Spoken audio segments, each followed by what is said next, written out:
Welcome to the AR Performance Squash Advantage, hosted by me, Ahad Raza, a former PSA touring pro turned elite performance mentor and coach.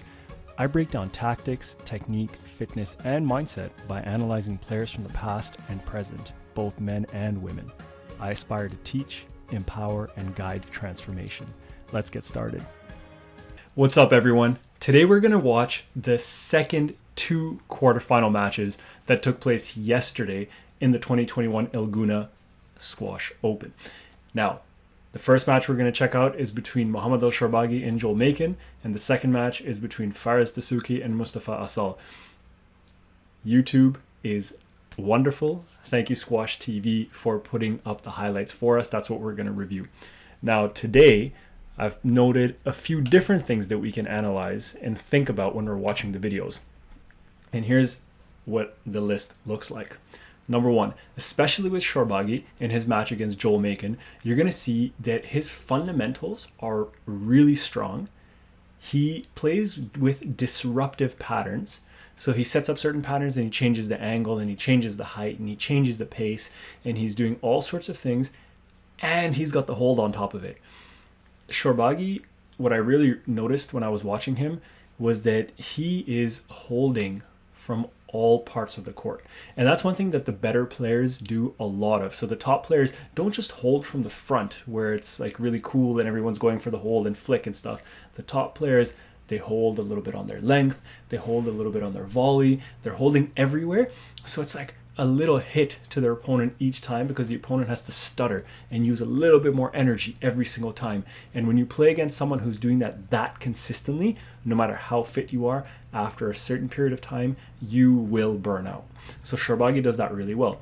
But that leads to point number two, which is from what I saw when Shorbagy played Joel Makin, he was dictating the game. He was on fire. He was hitting super accurately. He was playing fundamentally tight, hitting his targets, but playing in a very dynamic way, which is what I mean by disruptive, with the holds. But when his focus went out a little bit, he played in waves, essentially, is what I'm trying to say. He played really well in game one, but then I believe in game two, he was a little bit shaky, and he went in waves. So when Shorbagy was focused in the zone and on, he was winning points left, right, and center. But then when he dipped in those waves, then he became less accurate. He didn't have that same intent when he was taking his balls in. Now, the third point there is around holds and breaking patterns. This is what I noticed a lot more when I watched, and it's similar to point one as well, but without the fundamental kind of target accuracy piece that I noticed in Shorbagy. The holds and breaking patterns I noticed a lot more with Dessouky and Mustafa Asal, where especially from the front of the court, you see them going for the drop, they play the drop, and then the next time they play that cross kill. Things like that, there's a lot more of that from what I noticed and that came to top of mind when I watched that match. In their match as well, there was a big emphasis on the movement line and the impact that the movement line and the lets and the no lets and the strokes had on focus. And this is a critical one because what ends up happening is a lot of players, when there's contact, especially if they start arguing with the referee about decisions, the mind gets focused on the argument. It gets focused on the past of what was unfair, what a bad call was, what should have been done differently, and we shift our focus from the process in the present moment. And when we do that, we no longer play our best squash. We usually lose 1 point, 2 points, sometimes more, because our head is still focused on what has already happened. That is a recipe for disaster. But we see that a little bit in these matches. And then the last thing links back to the first one as well, is just around this fundamental idea, and I saw Fares do this a bunch, was he hits his targets really well, and then he hunts. And this is the foundation of squash, so this is not new to anyone. But then what he also does is that he hits to the open space quite consistently. So let's say, for example, and you can practice these patterns yourself as well, obviously. You play a drop shot into the front left corner, and it's relatively tight. You know your opponent's kind of screwed. They're not going to hit something very tight. You push up on the tee. By pushing up on the tee in a good ready position, you can jump on the next volley and by hitting that ball down the wall into the back corner, the opposite back corner from your opponent, you are now putting together a 1-2 punch combo hitting into the open space.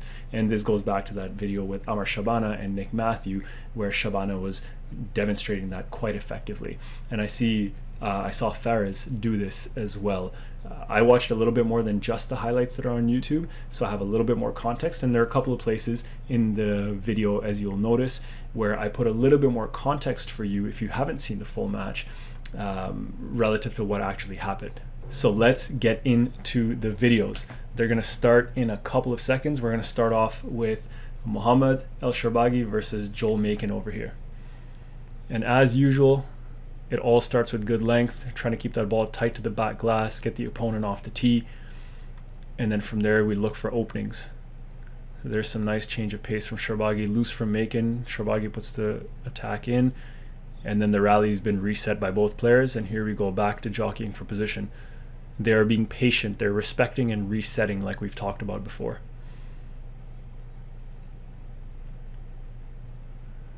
Oh, Shorbagy slipped. So this was an unfortunate place where what happened is that because there was a lot of humidity, the court was actually pretty slippery, so they shifted from the outdoor venue to the actual complex over there, and they continued the match over here. But there was one thing that popped into my mind that I want to share with you guys. You see how they were playing a lot of length and just being patient? A lot of times to someone who's not that into squash, that seems like what are these guys doing? Why are they doing that? One mental thing I would encourage you to keep in mind is that every player, every human being with anything that we do has a breaking point.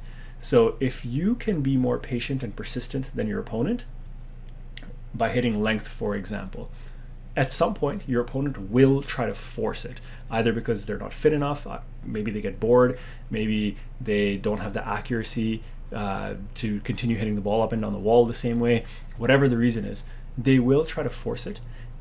And on the other hand, if you continue to apply relentless pressure, at some point, because of the pressure, they will break down and either hit a tin or just physically drop off. So I'm not encouraging anyone to just go and play length for hours because that's boring, but by extending the rally past 3 shots, for example, maybe you try to hit 4, 5, 6 length, see what your opponent does. If you hit a halfway decent length on your 5th one, are they trying to force a cross court because they just want to switch the side of play, and when they try to hit the cross court, you're there for the volley? It might most likely actually it will happen. They might try to hit a boast just to change the pattern of play, pop up something loose, you can attack that. So just think about this idea of the threshold, and then kind of gauging what your threshold is and then what your opponent's threshold is, and it's going to vary person to person, obviously, and that can give you a mental advantage as well. So let's get back to the video. So now Shorbagy won the first game, and we are indoors, and here's where I found Shorbagy, like, look how accurate he is. He's gluing the ball to the side wall first. Makin forces the lob, Shorbagy's pouncing on it. Makin is attacking a little bit over there, but see, Shorbagy's just like, that's dead accurate, and Shorbagy's consistently putting these little holds, and this is what I was saying about the accuracy. So he's keeping Makin in the back. Look at that. I'm gonna rewind this. That was epic. So check this out. If we watch this video here, and I'm gonna try to pause it periodically, or maybe I can go in slow motion here. If we watch this, watch Shorbagy. He's setting up, nice high racket prep. He's shown the straight drop from here many times. He just finished a bunch of shots in the backhand into the front of the court. He's showing the straight drop. There's a bit of a hold. And see, Makin's momentum is going forward, and then he has to put the brakes on pretty hard, and then he has to turn back and go get this ball. Under a bit of pressure, does the right thing by trying to defend.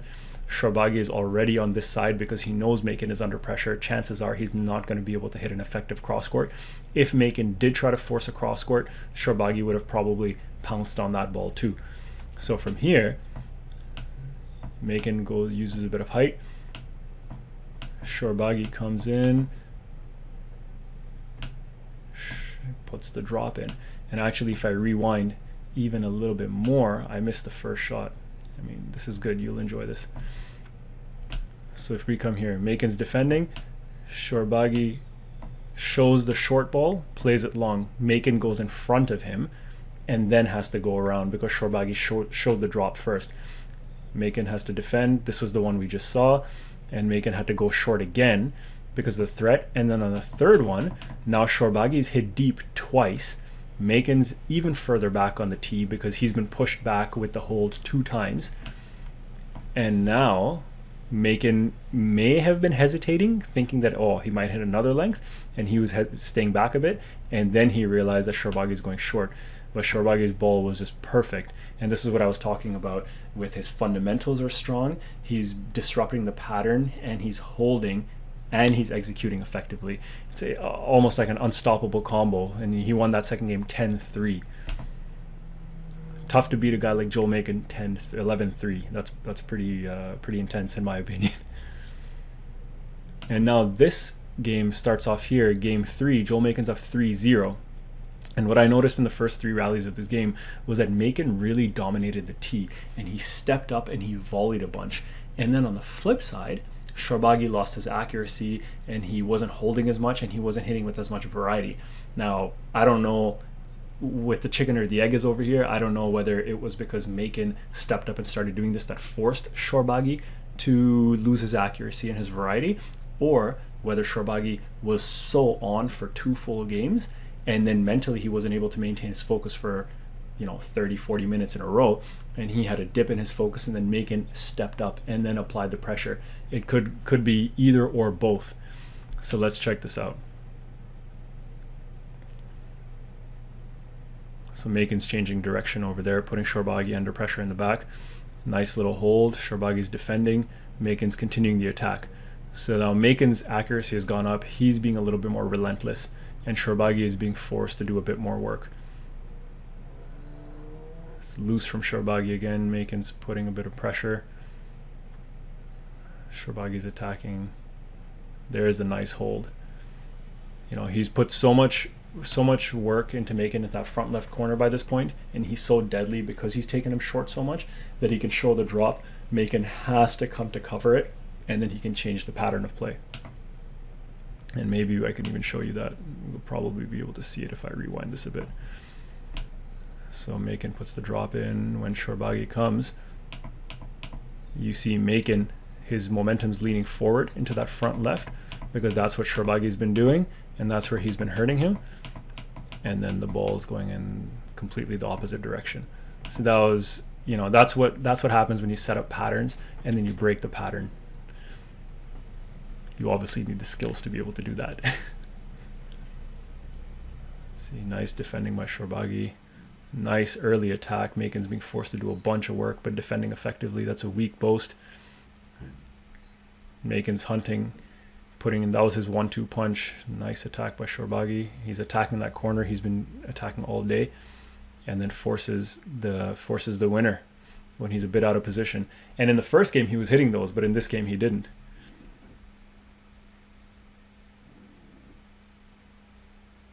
So now we're in the 4th. And this game, see now this rally in particular that we get to see, both players are jockeying for position. It's not a super quick rally because it looks like both players have actually stepped up their play at this point. See now, Shorbagy tried that same ball, but Makin has seen it before now. So check this out. Makin gives something relatively loose, but see, he's not leaning forward the way he did before because he's seen it. And Shorbagy's position is also a little bit awkward. You can see it becomes a little bit more obvious that he's going in and then flicking from here. So Makin doesn't bite on that hold the way he has in the past. Do you remember in the last one, Makin was leaning forward? This time he's actually held his ground to be pretty neutral, and then he can make a quick adjustment because he actually waited. Now that's because he wasn't stunned because he's seen the shot already happen, and he wisened up to be a little bit more neutral on it. And then Shorbagy's hold was totally ineffective. He's having to push back because the obvious open court shot would be back here. He has to recover to the tee to be able to cover the front and the back, and as a result his momentum's moving backwards.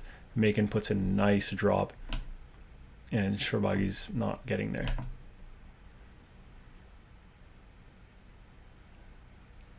pretty cool how these combos work, right? So here, Shorbagy serving game ball down. The classic setting up for position. Ooh. Shorbagy hit a nice little reverse boast. How's that for a change of pattern? So normally, if players come here, a lot of players will play this short ball into this corner because their opponent's way back here. So it's kind of the furthest path in the court. And you see Makin is starting to move in that direction because that's what he's expecting Shorbagy to do. And then Shorbagy actually hits the reverse, and Makin is nowhere to be found. You can't even get close to that at that point. And he's done. So really, really street smart from Shorbagy, showing the open court but going in the opposite direction. Shorbagy's down game ball now, 9-10 in the fourth. If he wins this, it's 10-10 in the fourth, and he has a chance to match ball. But what does Makin do? He hits that perfect length, glued to that side wall, squeezes the air. And then here, so now you see the score's 5-1, Shorbagy's up.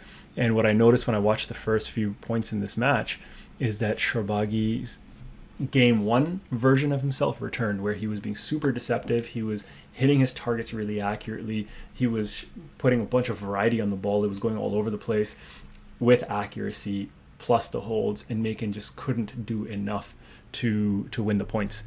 And let's see, we'll get to see a little bit of that here. So there, Shorbagy's putting the pressure on, taking the ball nice and early, and executing it really effectively there on the drop. Change of direction, Makin is twisting and turning. Shorbagy's attacking him, hitting that nice length into the back, getting on the volley, playing the ball early to be relentless with the pressure. More relentless pressure. Makin is doing so much work, twisting and turning, retrieving. And then Makin actually does really well to put that counter drop in. And Shorbagy's a little bit distraught because in his mind he's like, there was at least one double bounce, if not two double bounces on Makin's part. The one Makin picked up on the left was a bit dodgy. The other one I think he got when he dove, but this one, it looked a little bit dodgy, but who knows. And the challenge was you don't have a video referee over here because you're on the court indoors. So now here we are, match ball for Shorbagy. He's up 10-7. Nice straight drive and rolls out the nick. So see, here's the beauty of length. I'm just going to rewind this. Look at the pressure when Makin hits this from this position. Look how low. So Shorbagy's ball hit in the mid, like in between the service line and the tin, so pretty low, quite hard.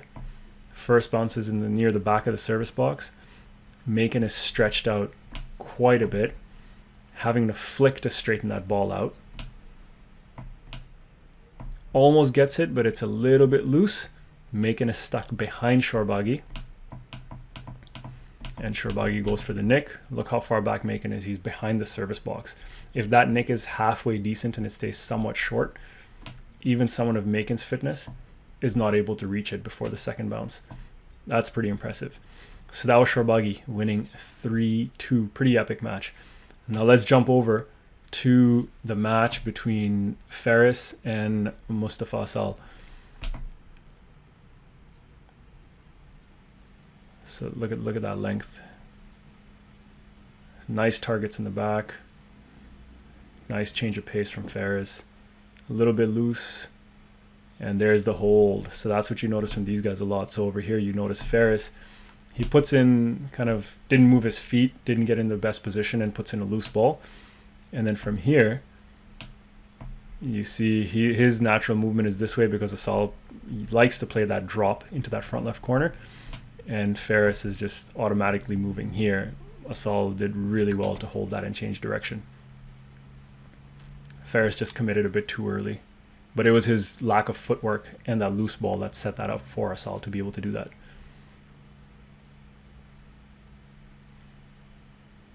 That's tight. Forcing the loose ball, putting the attack in. Nice defending from Asal. Really, really tight balls here. Good width and length. And there's that cross that forced that nice get, early pressure. And here's that line, right? Like, so check this combo out. So Ferris hits a nice cross court from the left side over here. And look at that target. Catches a sidewall behind the service box. Low, deep in the back. Asal has to try to use a bit of height and get the right angle so the ball does not hit the sidewall early. This is a mistake that I make, everyone makes. You hit the front wall, hit the sidewall early, ball pops out into the middle, and that's exactly what happens here. And Asal is stuck behind Ferris. High percentage attacking ball is a straight kill. Ferris puts it in. He catches the sidewall a little bit too much and the ball pops out a bit, so someone of Asal's kind of speed and retrieval ability is able to get that. And then because it's still loose, Ferris is being relentless and stepping up on the next volley. He plays with a high margin actually to stick that ball tight to the side wall. And you notice here, the ball is moving this way. Asal is moving straight into Ferris's back. And the ball's actually a little bit deeper. The ball's quite deep by the second bounce.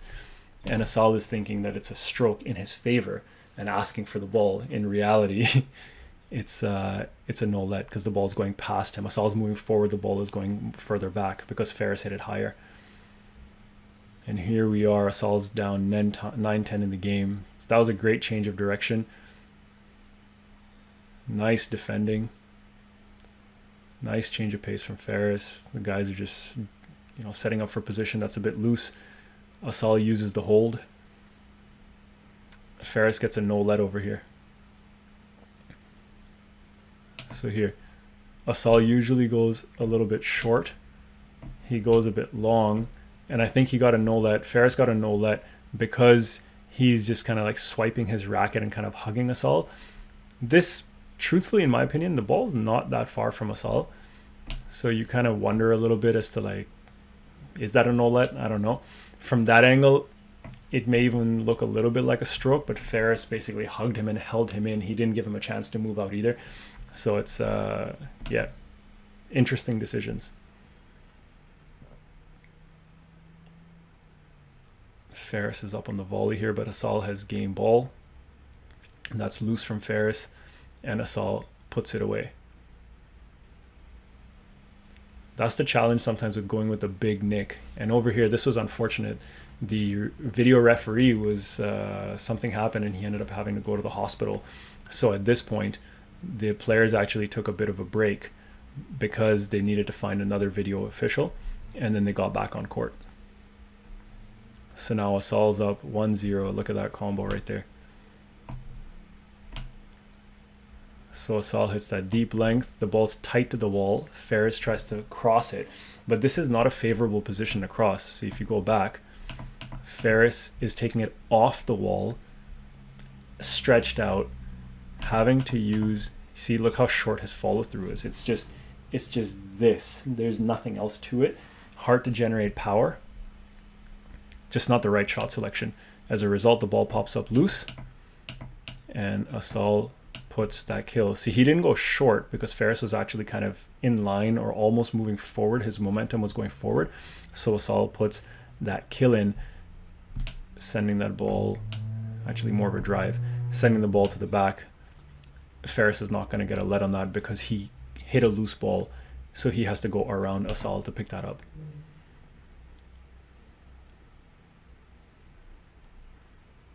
So you'll see it over here again.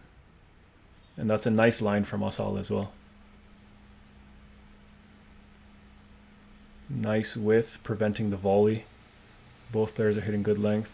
And that's a nice finish. So if you remember from that match with Shorbagy and Makin, this was the exact same scenario that popped up in their match as well, where Asal is stuck behind Ferris, and see, Asal moved way back. Joel Makin was kind of closer to Shorbagy, and this is Ferris, because he had so much space, he played into the open court. In Shorbagy's case, because Joel Makin he's creeping up, he played the reverse post. The position was a little bit different, but the same idea, hitting into the open space in this case versus showing that you're going to hit into the open space and hitting the reverse post in Shorbagy's case. Yeah, Asal was way out of position there.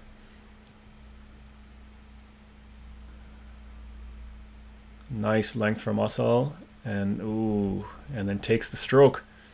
So there's the 1-2 punch combo basically.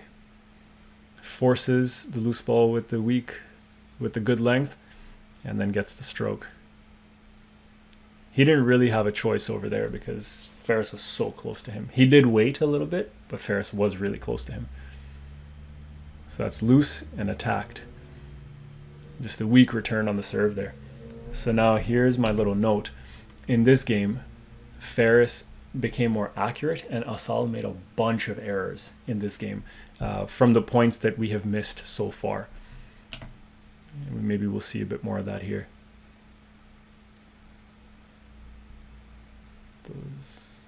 And Asal's going straight into Ferris's back, but that ball was a little bit short. Ferris looked pretty angry over there because Asal went into his back kind of hard.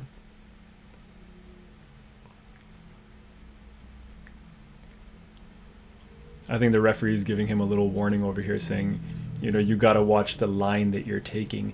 And he said that I'm going to penalize you if you continue to take this sort of a line in the future. And here, now you check this out. Dessouky's up 10-2, and this is because he became more accurate and Asal made a bunch of errors. Now, he could have been making errors because these guys had long, hard games, so maybe the fitness went into it a little bit. Or it could be the combo of the lack of focus, extended focus for such a long period of time, and or the fitness. You will never know unless we ask him. Ferris is getting that ball nice and deep. That's a nice counter. He gets it, but that's a stroke. That's a tough position to be in. Like, unless you glue that counter drop in Asal's case, it's going to be a stroke all day long. Ferris is jumping on the volley. That's nice from Asal. And same thing as the last game in terms of my comment. You know, Ferris is up 5-3. So in this game, his accuracy continued. He was stepping up on the tee, volleying a lot more. And he's setting up that 1-2 punch combo really well. He was taking Asal short, and then Asal would hit, and then Ferris would be jumping on the volley and trying to hit into the open space. And then Asal's errors continued in this game. But that was a nice ball from Asal.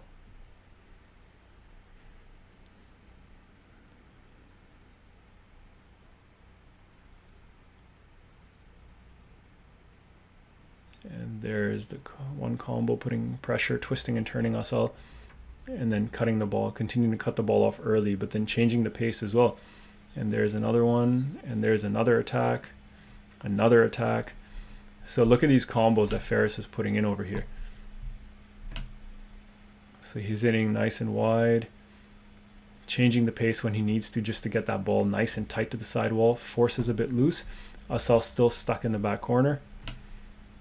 And you see he stuttered a little bit over there because you never know what's coming. It looks like a straight volley drop. Look at Asal's feet.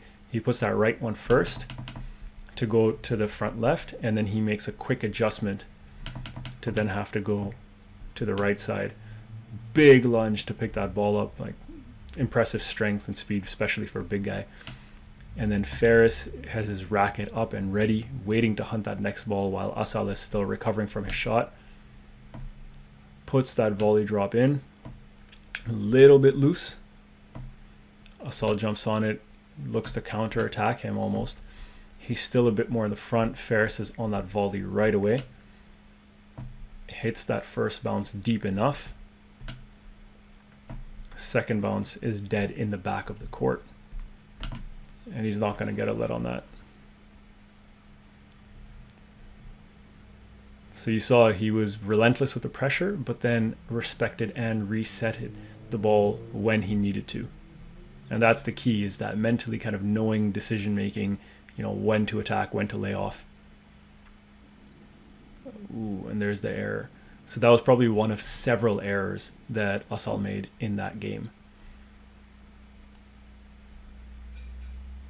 So this was another interesting situation where Asal basically came on court after the referee called time, and he's saying that he got injured or something, so he had to put tape on his shoes, and he's saying that, like, what can I do? I have to put my shoes on, I had to put tape on. And the referee is telling him that if you have an injury, you have to tell us you have an injury. You're actually going to lose a point. So the referee gave him a conduct stroke for coming onto the court late. So these are just the little sort of mental things where he's trying to, I think, be a little bit sneaky with his with the mental side of the thing, but it actually works against him, unfortunately.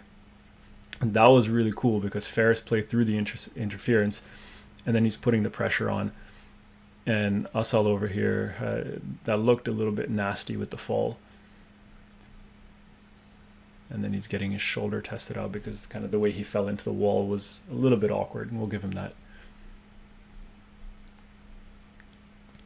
But all is well, and he comes back. Super tight 8-8 in the fifth. Nice width. That was nice width. Ferris put that drop right into the sidewall, got that width. Asal's reaching. So here's the risk with trying to volley too much. So if you look at this, Ferris, number one, puts the ball in super tight. Asal scraping it off the sidewall. And on a glass court, it's way harder to scrape than on panel walls. He gets it wide. Asal got it wide, which is pretty cool. And then Ferris plays it across him with good width. So Asal's momentum is coming to the left. Ferris plays it across his momentum and plays it wide. Asal has to stretch out like crazy, and he tries to go cross again. But from that stretch position, it's really hard to be accurate. And now he's moved in front of Ferris, and Ferris hits the length. He does kind of stiffen up his body a little bit because Asal's gone in front of him. And then he's not going to get a let. I don't think he gets a let on that. He's complaining that he's pushing me and stuff like that. And here we are at match ball. And there it is again. You hit. So Asal hits. Where is it? Asal hits a loose ball. Ferris gets this ball behind him. Asal tries to flick the cross. Way too loose. One step off the tee. Asal is always going to be stuck beside him, arguably behind him. But see, he has to come in front because Ferris has deadly weapons into the front court as well as the back. Asal has to he has to check his movement to get in front. Because of that, Ferris then goes deep. There's the interference. Asal can't get that ball, and that's that. I can understand, like, he would be frustrated because he's like, there's so much interference, but the problem is that his cross court was so weak, it was so short, that he was forced to now play through the interference. So I hope this is a lesson in how the importance of the depth of our length and the width of our length. Anytime the ball is landing inside this no man's land space, you are putting yourself out because your opponent will, and they have the right to take space. I'm not saying deliberately spread yourself out and block, but you can take space and step back to the tee, and then you have to work around them because you created the loose ball and you created that situation. So hence the importance of shot selection like that. Maybe instead of the cross flick from back here, from Asal, could have been a straight drive and he would have been more set in the rally. I don't know. Easy to say from outside the court and in hindsight, but just pointing out the importance of good length and width. And he gets the no let. Ferris is super pumped up. Let's see, I think they made a video referee decision. Yeah.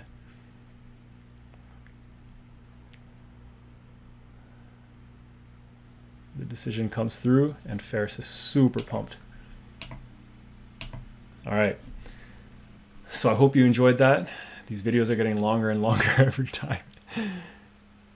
Keep in mind all of the stuff we talked about, basic targets, focus, breaks in game that lead to lack of focus, your holds and changing patterns and all of it. You know, we're not going to keep talking about new and novel things every time, but the hope through these videos is to show you that they're all the fundamentals are repeating themselves over and over and over. And when you're playing your game, by becoming more aware of them, you can now start seeing some of these things play out in your own matches, and then you can consciously work to create them. All right, have an awesome day, and I hope to create some for the semifinals that took place today whenever Squash TV releases the highlights on YouTube. Have a good one, and I'll see you in that video.